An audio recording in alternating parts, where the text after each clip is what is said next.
Masuk dulu ke sini yang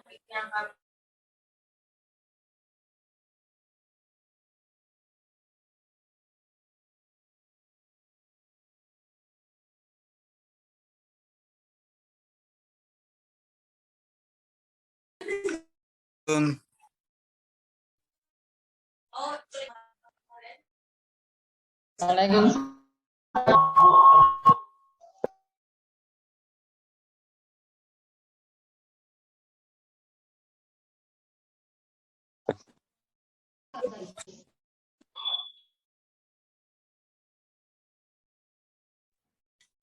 Bagaimana biaya kalau kita mulai? Sudah berapa orang itu?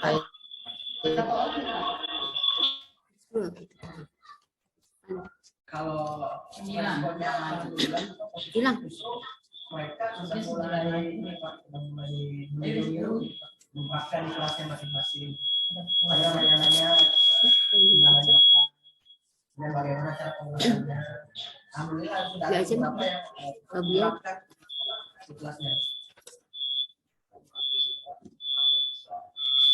Gitu ya. Iya. Baik. Assalamualaikum warahmatullahi wabarakatuh. Waalaikumsalam warahmatullahi wabarakatuh.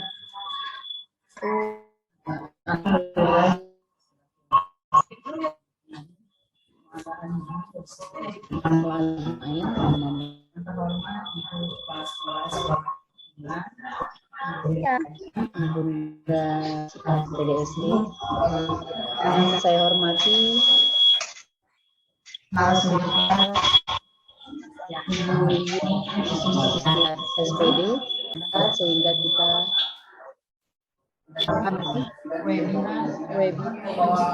menciptakan budaya positif.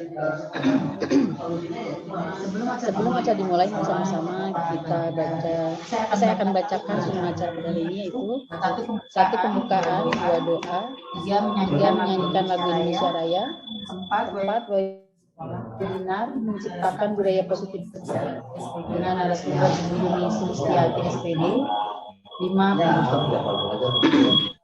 sama-sama kita baca doa sebelum acara dimulai. Mudah-mudahan acara ini dapat berjalan lancar dan kita semua dapat mengikutinya sampai selesai. Al-Fatihah. Ya,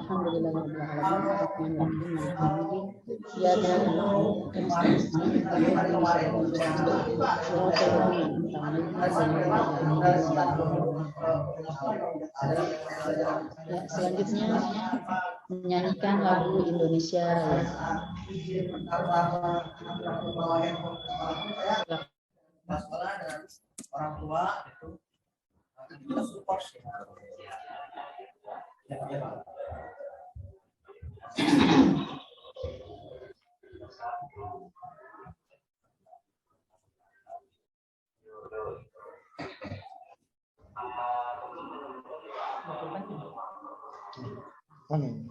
Apa? Warna hitam atau merah? Apa?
Terima kasih. Selanjutnya menciptakan budaya musuh di sekolah dan di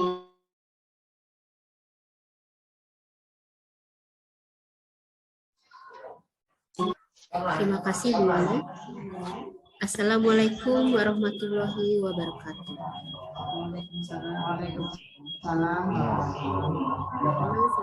Terima kasih kepada Ibu Soekarni selaku Kepala SDN PKN 09 yang telah mensupport dan memberikan waktunya untuk mengikuti webinar ini.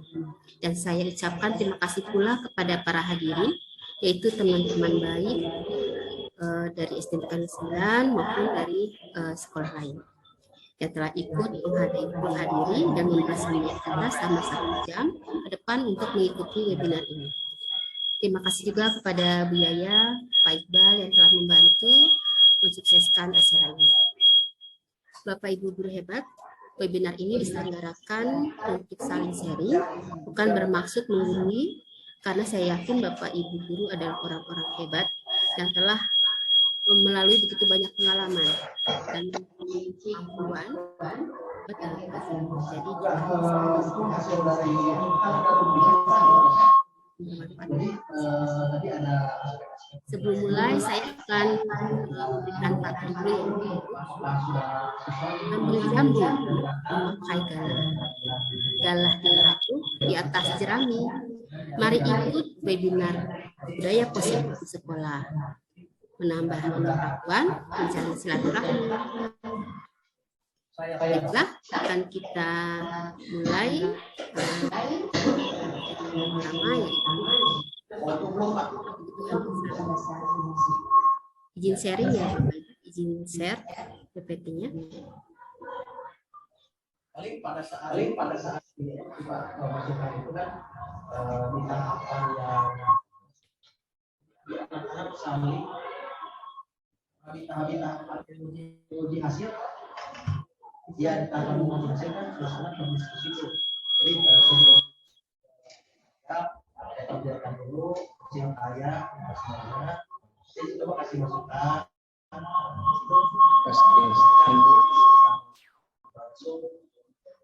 Saya udah siap nih. Pasang buka udah. Nggak jadi.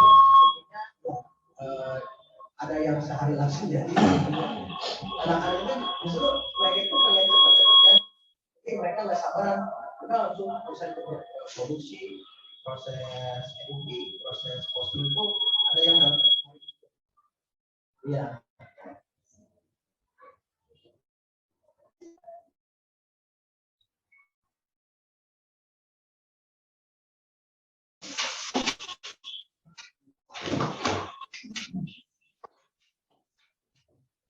Untuk ada yang ini,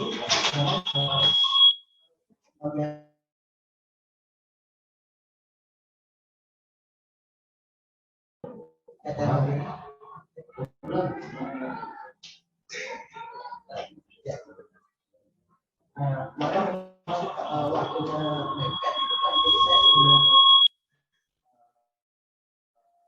hampir itu dibagi kelompok ya. Bapak Ibu sudah tampak materinya?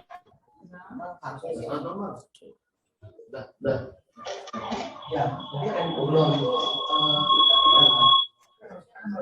yang ideal harus di kelompok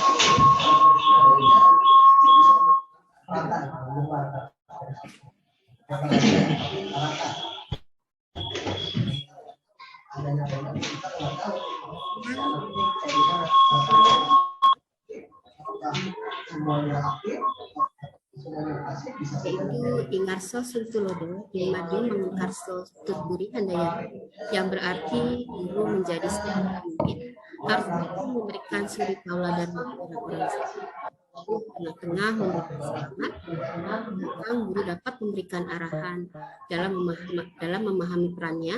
Seorang guru juga harus dapat menuntut kodrat anak menunjukkan karakter baik yang telah ada dalam dirinya. Seorang pendidik harus bisa memanusiakan manusia dan membantunya untuk bisa memecahkan masalahnya yang dihadapinya secara mandiri agar suatu saat ketika dewasa ia bisa menghadapi masalahnya secara mandiri.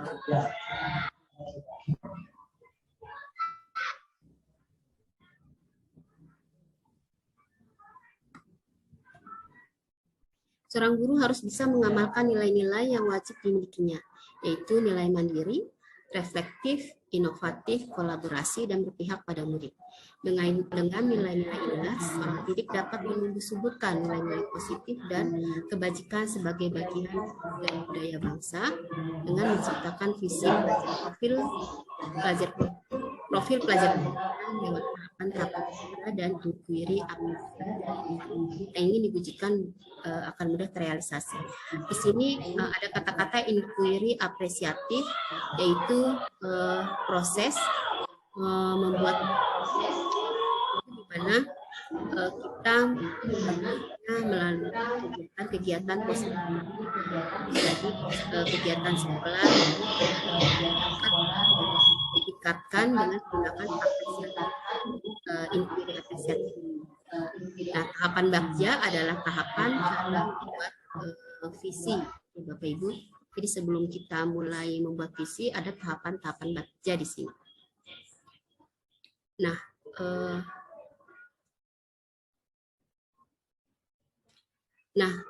tujuan daripada saya mengadakan webinar ini yaitu untuk membuat, untuk bersharing, untuk berdiskusi, mensosialisasikan apa yang sudah menjadi peran guru penggerak, yaitu memberikan ilmu-ilmu yang bermanfaat, kemudian bisa kita lakukan bersama-sama di sekolah dengan membudayakan kolaborasi ya Bapak Ibu. Nah, salah satu dari kegiatan yang sudah dilakukan oleh sekolah kita yaitu meningkatnya kolaborasi antar komite. Jadi ini patut dijadikan visi bagi sekolah kita. Nah, sekarang saya akan menjelaskan materi selanjutnya, yaitu teori 5 kebutuhan dasar manusia. Ya, kemudian ada teori kontrol, kemudian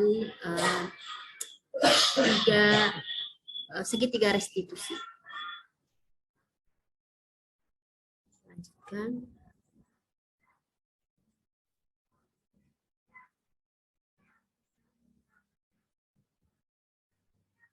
Mewujudkan budaya positif di sekolah.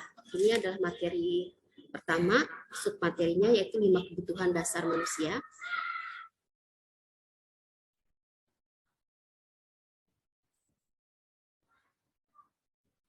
Nah, apakah Bapak Ibu tahu manusia pada dasarnya memiliki kebutuhan dasar yang harus dipenuhi agar kehidupan dapat berjalan dengan baik?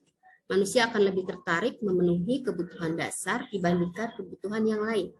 Motivasinya untuk memenuhi kebutuhannya akan memicu seseorang untuk melakukan tindakan-tindakan yang baik, yang bersifat positif ataupun negatif. Jadi di sini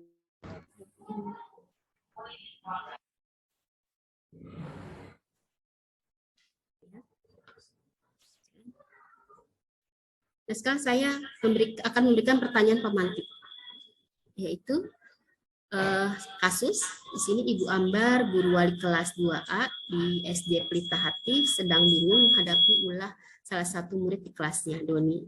Beberapa anak di kelas 2A telah datang padanya dan mengeluhkan Doni yang seringkali meminta bekal makan siang mereka dengan paksa.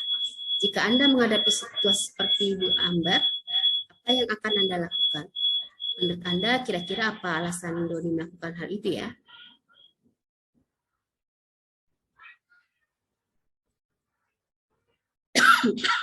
Ada yang bisa? Ada yang mau sharing jawabannya? Ya, ada yang bilang bahwa mungkin dia lapar, seperti itu ya. Nah, untuk menjawab semua itu bisa kita lihat dari teori Dr. William Glasser, seorang psikiater Amerika yang menyatakan bahwa seluruh tindakan manusia memiliki dasar, yaitu memenuhi kebutuhan dasarnya. Jadi, apa ya kebutuhan Doni sampai dia meminta makanan teman-temannya? Nah, di sini Dr. William Glasser membagi kebutuhan dasar manusia menjadi 5, yaitu bertahan hidup atau fisiologis, kasih sayang dan rasa diterima atau biologis, kemudian penguasaan, kebebasan, dan kesenangan. Ya. Langkah-langkah penyelesaian kasus seperti ini yaitu merujuk pada situasi yang sedang dihadapi Ibu Ambar di atas dalam konteks penegakan disiplin positif. Yang seharusnya dilakukan adalah mencari tahu kebutuhan mana yang sedang berusaha dipenuhi oleh Doni, agar kita mengetahui kebutuhan dasar apa yang tidak terpenuhi oleh Doni sehingga mendasari perilaku tersebut. Apabila jawabannya karena lapar, pemicu dari tindakan Doni adalah kebutuhan untuk bertahan hidup. Apabila jawaban Doni adalah karena bercanda, jadi pemicu dari tindakan Doni adalah kebutuhan akan kesenangan. Jadi di sini Doni merasa senang apabila dia sudah bercanda dengan temannya, ya. Jadi mungkin dia bosan, jadi melakukan seperti itu. Nah, kalau jawaban Doni adalah dia merasa hebat karena temannya jadi takut karena dia dan menuruti keinginannya, maka sebetulnya Doni sedang berusaha memenuhi kebutuhan dasarnya akan kekuasaan.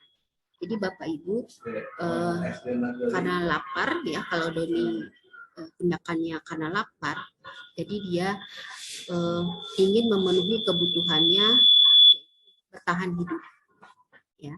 Sedangkan kalau kesenangan, kalau Doni bercanda, nah berarti dia ada indikasi Doni itu bosan, gitu ya. Jadi dia membutuhkan kesenangan. Nah, kalau Doni merasa dia merasa hebat, teman-temannya menuruti keinginannya, berarti dia membutuhkan kekuasaan. Ya, jadi dia merasa ingin diakui oleh teman-temannya, sehingga dia melakukan seperti itu. Nah, kemudian apa lagi yang harus dilakukan? Yaitu melakukan percakapan dengan guru dalam pendekatan disiplin positif, yaitu guru diharapkan bisa menjadi negosiator ataupun sharing, ya, untuk menerapkan disiplin positif. Jadi kita ajak anak-anak untuk dapat melihat pelanggaran yang dia lakukan, kemudian bagaimana memperbaikinya, bagaimana perasaannya kalau dia sudah melakukan disiplin positif yang baik, gitu ya Bapak Ibu. Nah, kemudian murid dapat diajak bertindak reflektif dalam mengenali kebutuhan-kebutuhannya yang mendasari perilakunya. Di sini maksudnya seumpamanya Doni ini merasa senang karena bisa membuat teman-temannya marah kepada dia. Nah, itu berarti Doni harus kita arahkan dengan memberikan permainan yang membuat dia tidak merasa bosan. Nah, kalau dia merasa lapar, nah berarti kita harus ada kerjasama dengan orang tua mengapa anak saat di sekolah itu lapar. Jadi kita bisa mengambil tindakan reflektif. Apa sih sebenarnya kebutuhan Doni tidak terpenuhi, gitu ya? Kenapa dia bercanda di sekolah, di kelas? Berarti di rumahnya bosan atau di rumahnya merasa tertekan, seperti itu ya Bapak Ibu. Nah, sekarang saya akan kembali ke 5 posisi kontrol.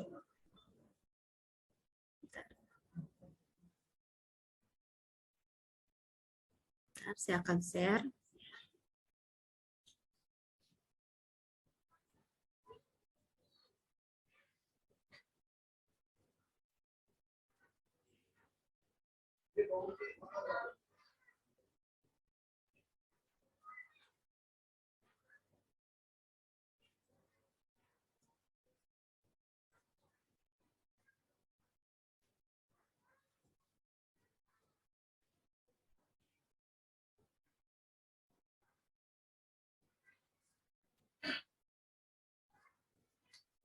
Sudah terlihat Bapak Ibu?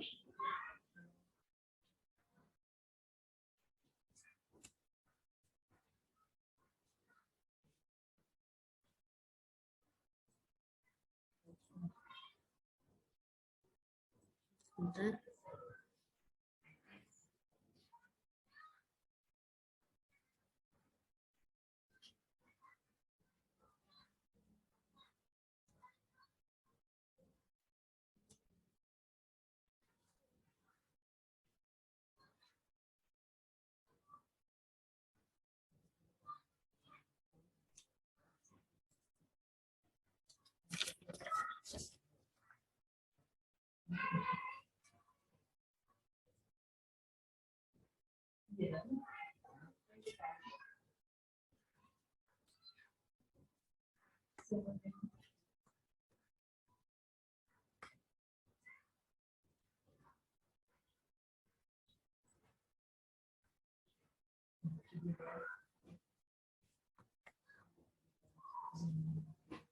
Komputer nomor 3 setengah jam lagi ya. Udah bayar belum? Saya. Paket apa? Paket begadang? Paket begadang aja Pak, sampai subuh. Kenapa nggak bisa di-share ya Pak? Udah di-share, udah kelihatan. Oke, oke lanjut. Lanjutkan ya. Di sini guru dituntut harus mempunyai visi yang jelas. Apa sebenarnya visi itu? Nah, visi itu ibarat melihat sebuah lukisan lengkap pada kanvas yang masih kosong. Visi juga bagaikan bintang penunjuk arah yang memandu penjelajah mencapai tujuan. Di sini saya membuat visi sekolah, yaitu berhubungan dengan apa namanya budaya positif kita, yaitu visi saya adalah relatif mawasati yang untuk mewujudkan murid berkarakter yang saya inginkan, seperti religius, kolaboratif, mandiri, berwawasan, dan aktif. Nah, untuk mewujudkan visi tersebut kita memerlukan usaha ya Bapak Ibu, usaha yang terus-menerus dan menanamkan nilai-nilai kebajikan. Dengan menanamkan nilai-nilai kebajikan akan mengembangkan budaya positif yang akan membentuk karakter profil belajar Pancasila yang diinginkan.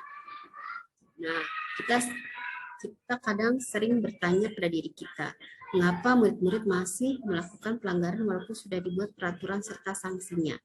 Kita tahu bahwa menerapkan nilai-nilai kebajikan pada anak-anak tidak semudah membalikkan telapak tangan dengan mudah, namun bukan berarti kita putus asa ya Bapak Ibu. Nah, saya akan menjelaskan tentang lanjutan materinya, yaitu ketiga, restitusi. Mari kita tanyakan pada diri kita sendiri, bagaimana kita berperilaku? Mengapa kita melakukan segala sesuatu? Apakah kita melakukan sesuatu karena adanya dorongan dari lingkungan atau ada dorongan yang lain? Terkadang kita melakukan sesuatu karena kita menghindari rasa sakit atau ketidaknyamanan. Terkadang kita juga melakukan sesuatu untuk mendapatkan apa yang kita mau. Bagaimana menurut Anda? Pernahkah Bapak Ibu melakukan sesuatu untuk mendapat senyuman dari orang lain? Untuk mendapat hadiah? Atau untuk mendapatkan uang? Apalagi kira-kira alasan orang melakukan sesuatu. Untuk mengetahui lebih jauh lagi, kita lihat materi berikutnya. Diana Gosen dalam bukunya Restricting School Discipline menyatakan ada 3 motivasi perilaku manusia. Yang pertama, untuk menghindari ketidaknyamanan atau hukuman. Kemudian untuk mendapatkan imbalan atau penghargaan dari orang lain. Yang ketiga, untuk menjadi orang yang mereka inginkan dan menghargai diri sendiri dengan nilai-nilai yang mereka percaya. Nah, untuk nomor 1 dan nomor 2, yaitu untuk menghindari hukuman dan mendapatkan imbalan, itu berarti motivasinya berasal dari luar. Jadi belum ada kesadaran dari diri. Jadi kalau tidak dihukum, maka tidak akan melakukan hal seperti itu. Kalau tidak ada imbalan, maka tidak mau melakukan peraturan yang ditetapkan. Seperti itu ya Bapak Ibu. Nah, bagaimana dengan menghargai diri sendiri? Kalau menghargai diri sendiri berarti berarti anak-anak kita sudah melalui kesadaran diri sendiri bahwa dia melakukan sesuatu itu karena dia sadar ada kepentingan dia dalam kegiatan tersebut. Jadi bukan karena orang lain, tapi karena mereka mau. Seperti itu ya. Nah, di sini perbedaan hukuman, penghargaan, dan restitusi. Hukuman di sini bersifat memaksa dan bersifat satu arah. Jadi hanya karena sesuatu, karena Bu Guru, karena Pak Guru, makanya anak mengerjakan PR. Tapi kalau bukan karena Bu Guru, ya, atau tidak karena tidak diomeli, ya, jadi dia tidak mau melakukan seperti itu. Sedangkan penghargaan restitusi dibuat berdasarkan kesepakatan dan telah disetujui, namun masih bersifat eksternal. Kenapa? Karena anak-anak melakukannya itu karena mendapatkan penghargaan. Itu masih belum berasal dari diri sendiri, ya. Kalau restitusi berarti di sini mengajak anak untuk melihat kesalahannya sendiri, kemudian diajak untuk aktif mencari solusi dalam memperbaiki diri. Jadi di sini anak diajak untuk menumbuhkan kesadaran pada diri sendiri bahwa apa yang mereka lakukan itu baik atau negatif, kemudian berusaha mencari solusinya sendiri. Nah, di sini segitiga restitusi. Di sini ada langkah-langkah dalam tahap-tahap menyelesaikan masalah, ya. Di sini ada kata-kata, kita bisa menggunakan kata-kata ini untuk menstabilkan, ya, untuk memvalidasi tindakan yang salah. Seperti kamu tentu punya alasan mengapa melakukan itu.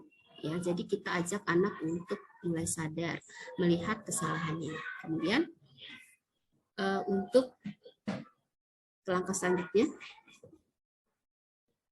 menyatakan kenyataan, keyakinan, seperti keyakinan kalian, keyakinan kelas apa yang telah kita sepakati. Keyakinan kelas itu adalah suatu kesadaran atau peraturan, ya, bukan peraturan sebenarnya Bapak Ibu, tapi hasil dari curah pendapat untuk berlaku nilai-nilai positif. Ya. Jadi apa yang akan kita lakukan yang baik, yang positif, kita buat dalam keyakinan kelas. Dalam keyakinan kelas ini tidak diperkenankan menggunakan kata jangan atau tidak. Ya, jadi ciri-ciri keyakinan kelas itu semua yang dibuat, peraturan yang dibuat di dalam keyakinan kelas itu merupakan hal-hal yang positif. Nah, kemudian di sini ada kata-kata lagi, kamu ingin menjadi orang yang seperti apa? Jadi setelah dia sadar, dia telah melakukan kesalahan dan ingin memperbaikinya, kita bisa memberikan pertanyaan, kamu ingin menjadi orang seperti apa setelah memperbaiki diri, seperti itu, ya. Kemudian ada lagi, adakah cara yang efektif, yang lebih efektif untuk mendapatkan apa yang kamu butuhkan. Nah, ini kita diajak untuk anak untuk berdiskusi bagaimana agar kejadian yang telah dilakukan, pelanggaran yang telah dilakukan itu tidak berulang lagi di kemudian hari. Nah, sekarang posisi kontrol. Diana Gosen mengembangkan disiplin yang berpusat pada murid menjadi 5 posisi kontrol, yaitu penghukum.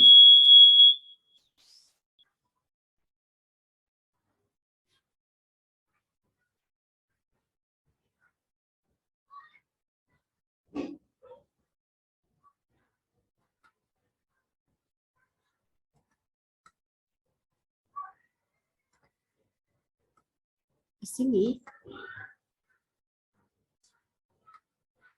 ya, penghukum adalah seorang penghukum bisa menggunakan hukuman fisik maupun verbal. Mereka menghukum dengan menggunakan alat atau sistem untuk menekan murid. Biasanya mereka mengatakan patuhi aturan saya atau awas. Nah, jadi kita menggunakan kata-kata yang keras atau fungsinya untuk menekan anak agar ia patuh terhadap aturan yang telah kita buat. Yang kedua yaitu membuat orang merasa bersalah. Pada posisi ini guru akan menggunakan kata-kata yang lembut, namun memberikan rasa ketidaknyamanan. Biasanya mereka akan menggunakan contoh kalimat ini. Ibu sangat kecewa sekali dengan kamu. Ya, bisa tidak kamu melakukannya buat ibu? Gitu, ya. Nah, jadi membuat anak itu merasa salah dan anak jadi merasa tidak memiliki harga diri karena telah mengecewakan gurunya. Jadi ini bisa membuat anak menjadi sedih ataupun merasa rendah diri, gitu, ya. Nah, posisi kontrol teman Guru pada posisi ini tidak hanya menyakiti murid, ya tidak akan menyakiti murid, namun tetap berupaya mengontrol murid melalui persuasi. Misalnya pada posisi teman, guru bisa menimbulkan negatif ataupun positif dengan kedekatannya. Kemudian dia bisa menjadi hubungan pertemanan dengan humor dalam mempengaruhi siswa. Jadi di sini guru biasanya menggunakan candaan, ya, katanya ramah, gitu. Biasanya menggunakan kalimat seperti ini. Nancy, kamu kan anak paling cepat berlari. Besok lagi jangan terlambat ya. Harusnya kamu baris paling depan. Lakukan itu untuk saya ya.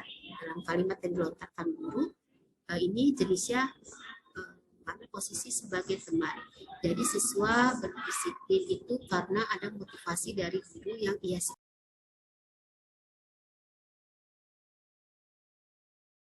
berjalan dengan baik.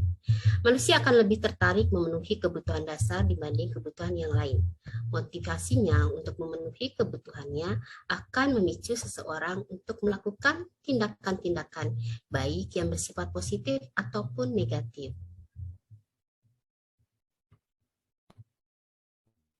Nah, sebelum kita lanjut, saya akan memberikan pertanyaan pemantik. Nah, di sini ada sebuah kasus pada Ibu Ambar, yaitu guru wali kelas 2A di SD Pelita Hati sedang bingung menghadapi ulah salah satu murid di kelasnya, Doni. Beberapa anak di kelas 2A telah datang padanya dan mengeluhkan Doni yang seringkali meminta bekal makan siang mereka dengan paksa. Nah, jika Bapak Ibu menghadapi situasi seperti Ibu Ambar, apa yang akan Anda lakukan? Menurut Bapak Ibu, kira-kira apa alasan Doni melakukan hal itu ya? Ada yang ingin berbagi pendapatnya?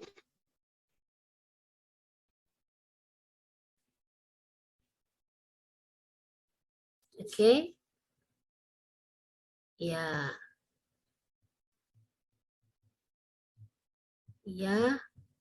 Di sini.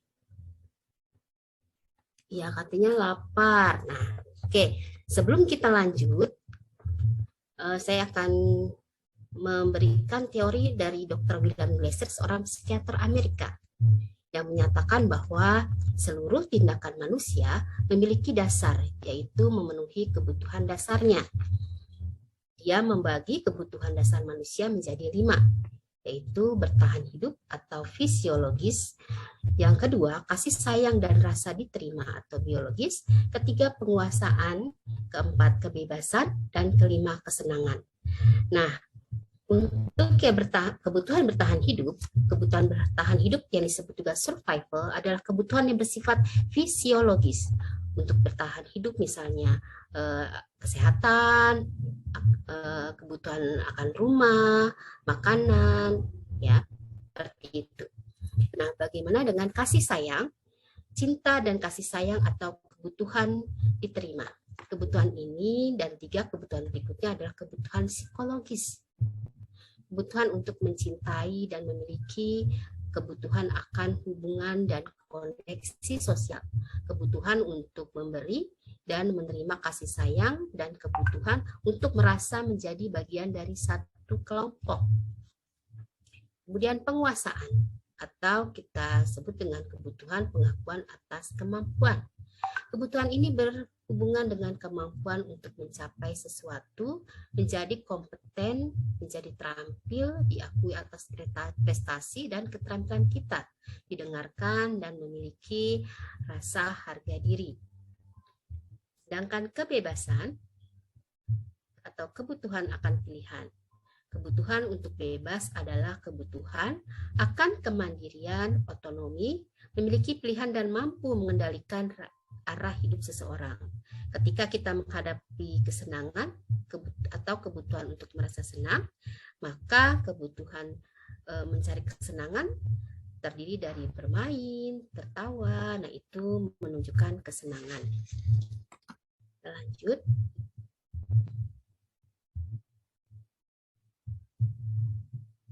Nah, berdasarkan tadi soal pemantik yang saya berikan tadi, Apakah langkah-langkah penyelesaian kasus tersebut?